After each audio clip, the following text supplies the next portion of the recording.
The sky was burning again. On the quiet planet of Valora, peaceful beings once lived in floating cities and sang songs of harmony. But now, those cities were gone. The songs had stopped. Giant alien warships filled the skies like black clouds, releasing fire down on the world below. The screams of the Valorians could not reach space. Their last defense tower exploded in blue light, and the smoke rose high into the atmosphere. It was all over in minutes. Another planet had fallen to. The Zarn were feared across the galaxy. They were not explorers, they were predators. Their only mission was conquest. They didn't want peace. They didn't ask questions. When their ships appeared, death followed. Every intelligent species they had met had bowed to their power, or been destroyed trying to resist. The Zarn had taken 31 advanced civilizations in less than 100 years. No army had ever stopped them. No plan had worked. They moved like machines, cold and fast, using advanced weapons that no one else could understand. Their soldiers wore thick armor that bent laser fire. Their warships could jump across light years in seconds. They had no feelings. They had no mercy. They had no fear. Inside the largest command ship above Valora, General Varkon watched the destruction from a tall glass panel. He stood with his hands behind his back, eyes calm, as if watching a sunrise. The screams, the explosions, the fire. It was routine to him. Nothing surprised him anymore. He had won too many battles. Every war was the same. A young Zarn officer stepped forward and gave a cold report. Planet secured. Resistance ended. Valorian leaders are dead. Varkon didn't smile. He only gave a small nod. Another victory. Another weak species. The officer hesitated, then spoke again. But we lost contact with the scouting team sent to Sector 9, to the blue planet. Varkon turned his eyes toward the hologram. A small blue planet glowed in the star map. It was marked only as Sol 3. No known trade, no real tech, just a basic carbon-based species. A scouting ship was sent weeks ago, but it never reported back. That was strange. Most scouting teams returned. In hours, humans, the officer said slowly. That's what they call themselves. Varkon raised an eyebrow. The name sounded simple. Weak. And what did our last signal say? He asked. The officer tapped a panel. The signal played, broken and full of static. A voice came through, shaky, afraid, whispering fast. They're not like the others. Then silence. That was the last message from the scout team. No coordinates, no warning, no survivors. Varkon narrowed his eyes. Something wasn't right. Send a fleet, he ordered. Not just scouts, a full war group. Take their cities, end them quickly, and bring back the data. Yes, General. As the officer walked away, Varkon stared again at the little blue planet. How strong could these humans be? No one had ever stopped the Zarn before. They had burned mighty empires. They had crushed species with millions of soldiers. Earth would be just another name on their long list. But deep inside, Varkon felt a strange chill. It was small, like a whisper, but it was there. Elsewhere, across the stars, in a hidden base beneath the surface of the moon, human eyes were already watching the Zarn ships. Dozens of dark satellites had picked up the incoming fleet. On Earth, secret alarms were lighting, up in deep bunkers. Military leaders were not surprised. They had seen the signs. Their scientists had translated alien signals months ago. The warnings were clear. The Zarn are coming. But humanity was not afraid. Inside a dark command room, a human general stood in front of a group of soldiers. The room was silent as he spoke in a calm voice. This is what we've trained for. The others bent to the Zarn. We won't. They think we are weak. They think we are just another peaceful world. Let them come. He paused and looked at the screen, showing the Zarn ships moving closer. We've been watching them too, and they have no idea what's waiting. Far above, a small satellite adjusted its position. Hidden cameras zoomed in on the Zarn ships. A tiny light blinked in its systems, target locked. The war hadn't started yet, but the first move had already been made, and this time, the predators were not the only ones hunting. The Zarn war fleet moved through space like a black storm. Their ships were fast, silent, and deadly. No signals were sent. No greetings were made. They didn't care who lived on the blue planet. They didn't care what humans believed or wanted. The orders were clear: destroy resistance, take control, and break the will of Earth before it could even rise. But Earth wasn't sleeping. As the Zarn ships approached, something strange happened. Their long-range scanners began to flicker. At first, they thought it was just space interference. Then their main radar lost connection. Their maps showed clear skies, no enemy ships. But the truth was, they were already being tracked. Humanity had spent decades preparing for this moment, hiding in silence, waiting for the predators to arrive. Inside a human command center deep beneath the Rocky Mountains, alarms blinked red. Officers moved with calm speed. They were not panicked. They had trained for this moment again and again.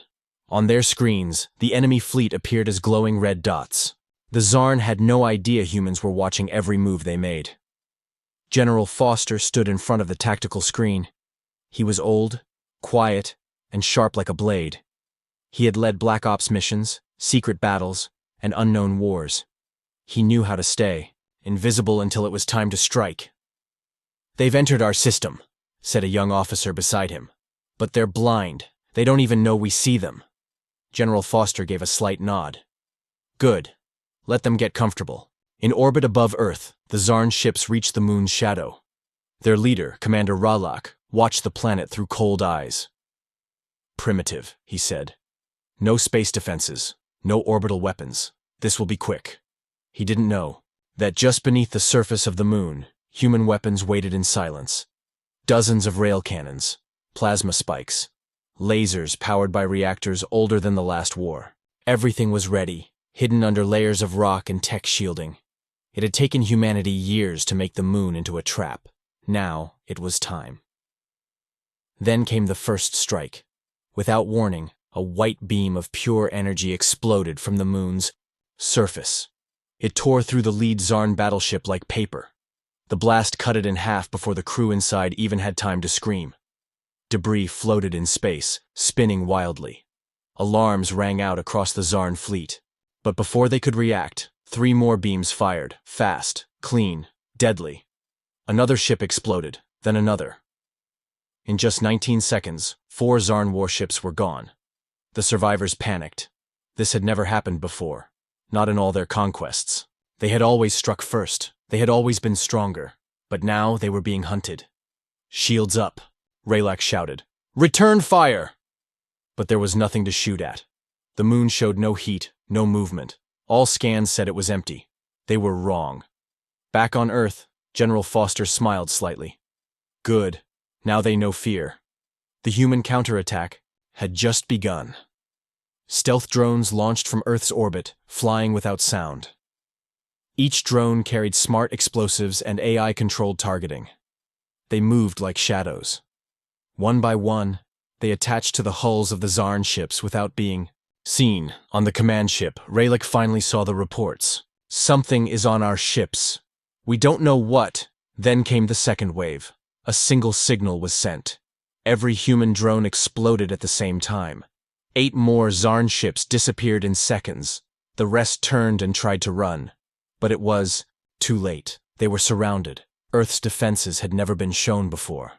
But now, massive warships uncloaked near Mars, behind asteroids, and even from the ocean on Earth. These were not old rockets or basic missiles.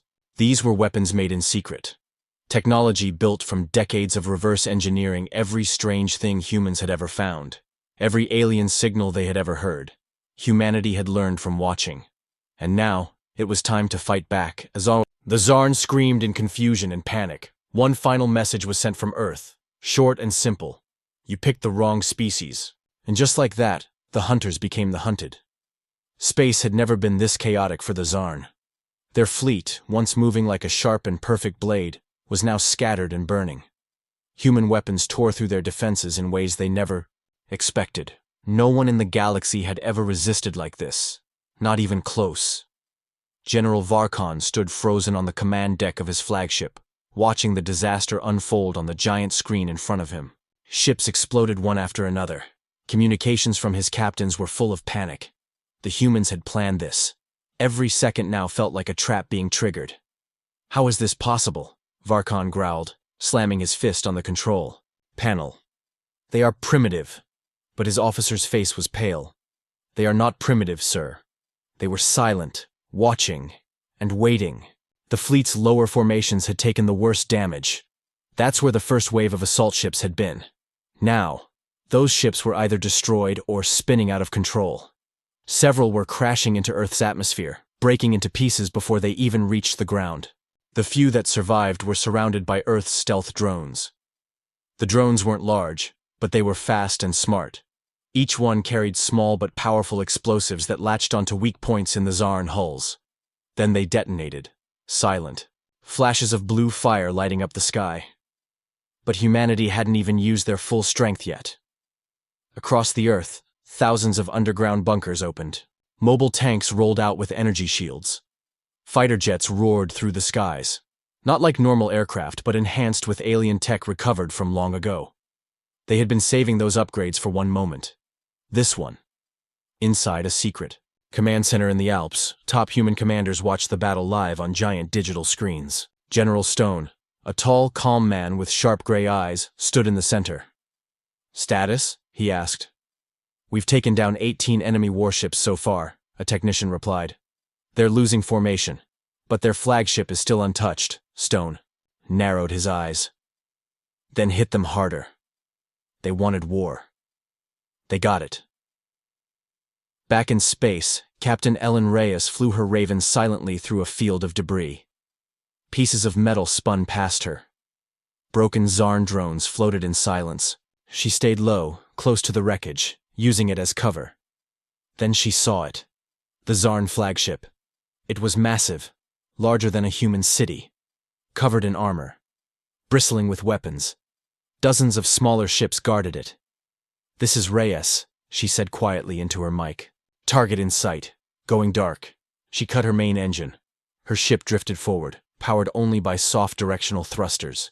Her radar screen showed several red pings, enemy ships scanning the area. But her Raven didn't show up. Its stealth coating still held strong. Inside the flagship, Varkon barked out new orders. "Turn all sensors to full range. Find the source of those energy blasts. Where are their main bases?" No one could answer. The Zarn had always expected enemies to fight with strength, not with secrets. But humans were different. They didn't just fight. They studied their enemies. They waited. And when they attacked, it was with precision. 1. Of Varkon's officers finally shouted, "Sir, we've picked up movement. One of their ships is closing in on us." Small and low power, could be a scout. Varkon laughed. A scout? Alone? Then he paused. He had underestimated them once. He would not do it again. "Destroy it," he said. Dozens of Zarn fighters turned toward Ellen's Raven.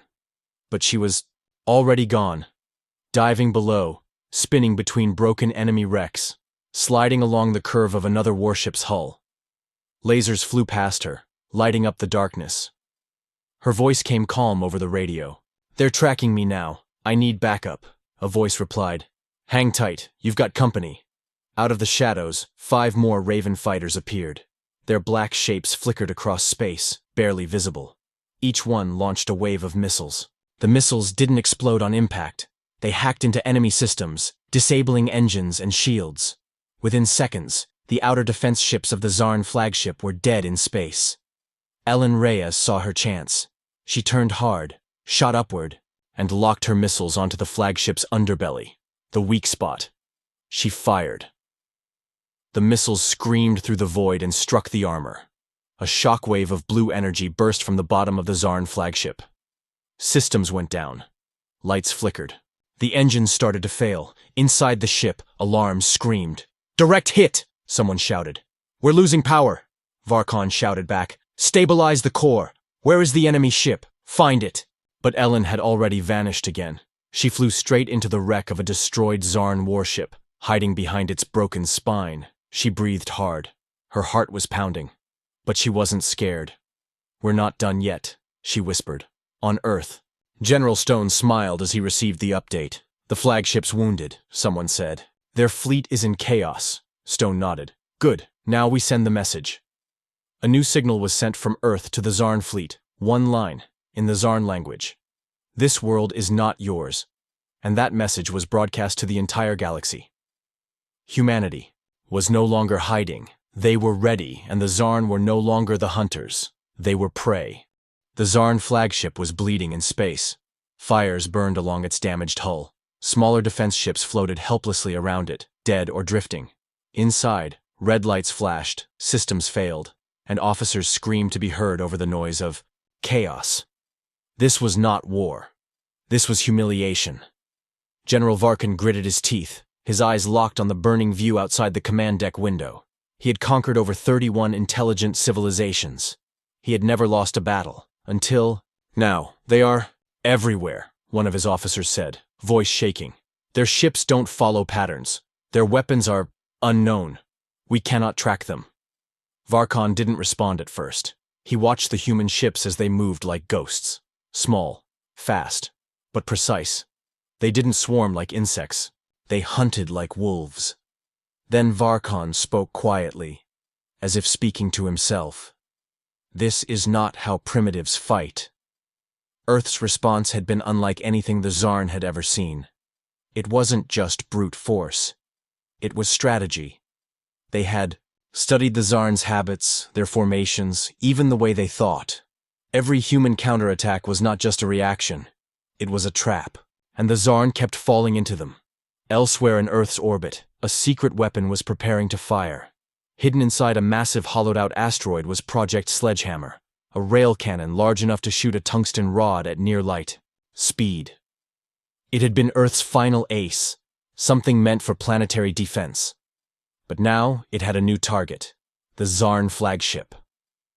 Inside the command chamber, a voice confirmed, "Coordinates locked. Wind correction negligible. Velocity optimal." General Stone, standing in front of the main firing control, gave the order, "Fire." A low hum began to rise. Then the asteroid cannon thundered. The tungsten rod launched silently into space, so fast it barely showed on radar. The rod didn't explode. It didn't glow. It simply moved, invisible, faster than anything the Zarn could respond to. Inside the Zarn flagship, no one saw it coming. A second later, the rod struck the center spine of the ship, cracking its armor, tearing straight through engineering, and punching out the other side. The impact was so violent, it bent the entire superstructure of the ship like a piece of metal under a hammer. Inside, power cut out completely. Gravity failed. Fire suppression stopped, and Varkan finally realized this was not a battle. This was a hunt. Far below, on Earth, Captain Ellen Reyes landed her Raven near a dark mountain base. The moment she stepped out, dozens of soldiers saluted her. She waved them off and walked straight into the command bunker. General Foster was waiting. "They're falling apart," she said. "We've disabled most of their fleet. The survivors are trying to regroup." Foster nodded. "And the flagship?" "Still alive. But barely." He walked to the large screen showing the battlefield in orbit. Red dots were blinking out one by one. But there were still survivors. Still dozens of Zarn ships floating, retreating, trying to call for help. Foster turned to Reyes. "We don't just defeat them. We send a message. The kind no one in the galaxy will forget." She understood. A few hours later, humanity did something no other species had dared. A small team of elite soldiers, wearing armor powered by fusion cores and carrying weapons that could punch through tank plating, was sent to board the crippled Zarn flagship. Their goal was simple: capture Varkan alive and make sure the galaxy watched. The human boarding craft slammed into the side of the Zarn ship, cut its way through, and released the team inside. Smoke filled the air. Fires burned on the walls. The few Zarn guards left fought hard, but they were no match. The human weapons were too advanced, their reflexes too sharp, and their orders too clear. When the soldiers reached the command deck, Varkan stood waiting. His sword was drawn. His armor, burned from the explosion earlier. But his pride still burned hotter. He raised his blade and screamed, "No species will take me alive." One of the human soldiers, A tall woman named Sergeant Ava Kane stepped forward and aimed her magnetic rifle at his head. "We're not taking you alive," she said. "We're taking your defeat." Before Varkon could move, a shock round hit him. He dropped to the floor, unconscious. Minutes later, he was strapped into a containment pod and flown back to Earth. For the first time in history, the leader of the Zarn was captured, and humanity made sure the galaxy saw it. All across space, hacked satellites and broadcast towers replayed the same message. A recording of Varkon, tied, humiliated, silent. Then a voice spoke. A human voice. "Let this be. Your warning. Earth is not your hunting ground. We watched you. We studied you. Now we fight back. If you come for us again, you won't return." The Zarn Empire had ruled with fear, but now they had something new to fear. Humans. The entire galaxy felt different. After the fall of General Varkon, alien leaders who once whispered the name Zarn with fear now whispered a new word. Humans. In the deep corners of the universe, broadcast networks replayed the same video again and again. General Varkon, beaten and bound, his face covered in soot and blood. And the message that followed shook the foundations of every alien empire. "We watched you. We studied you. Now, we fight back." Back on Earth, the celebrations were quiet. There were no parades, no cheering crowds. Humanity knew better. This wasn't the end. It was the beginning. In a hidden base beneath the Pacific Ocean, Earth's Defense Council held an emergency meeting. Every major leader sat around a single circular table. The lights were dim. The mood was tense. "They'll return," said General Foster. "That wasn't their full force. We just cut off one head, but the body is still out there." An old scientist nodded slowly. "They'll come with everything they have, and we need to be ready." Captain Ellen Reyes stood in a corner, arms folded, watching a hologram of the galaxy. Red zones showed. Zarn territories. Green dots marked known human outposts. "We're outnumbered," she said. "We always will be. But they don't understand how we fight. That's our edge." One of the council members leaned forward. "What are you suggesting, Captain?" She looked them in the eye. "We hit them first." The room went silent. For centuries, Earth had always been the one defending itself, from meteors, from each other, and now from alien invaders. But now humanity had something it never had before. Momentum. The Council voted. Unanimously. Operation Thunderstrike was born. Over the next few weeks, Earth's best engineers worked day and night to retrofit stolen Zarn technology. Their weapons were reverse-engineered. Their ships were studied. Even their language was broken down. Humanity began building a new class of warships. Sleek, fast, and powerful, but most importantly, invisible to Zarn sensors. In the deserts of Nevada, deep, underground, they trained a new unit of soldiers. These weren't just elite, they were ghosts, experts in stealth, sabotage, and infiltration.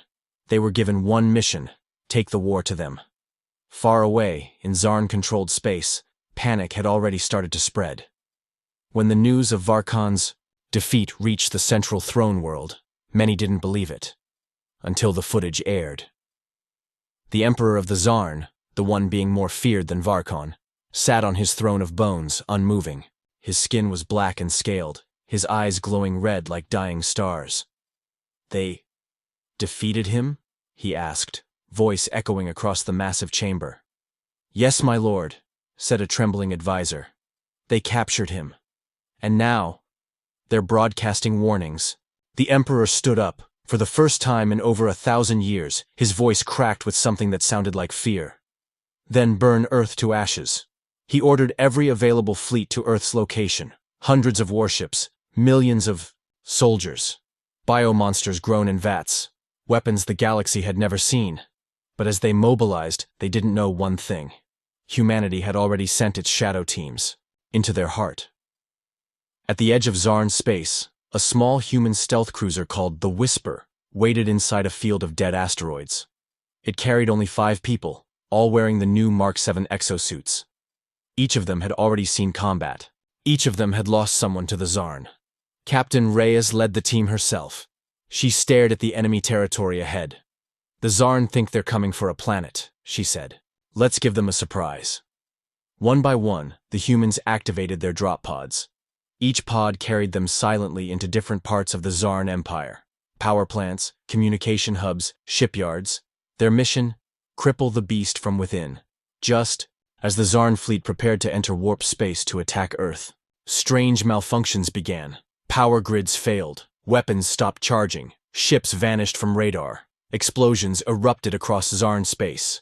No one knew what was happening. Then came the hacked transmission. It played on every Zarn screen. You're not the only ones who can invade. Humanity wasn't just defending Earth anymore. They were fighting for the galaxy, and they were winning.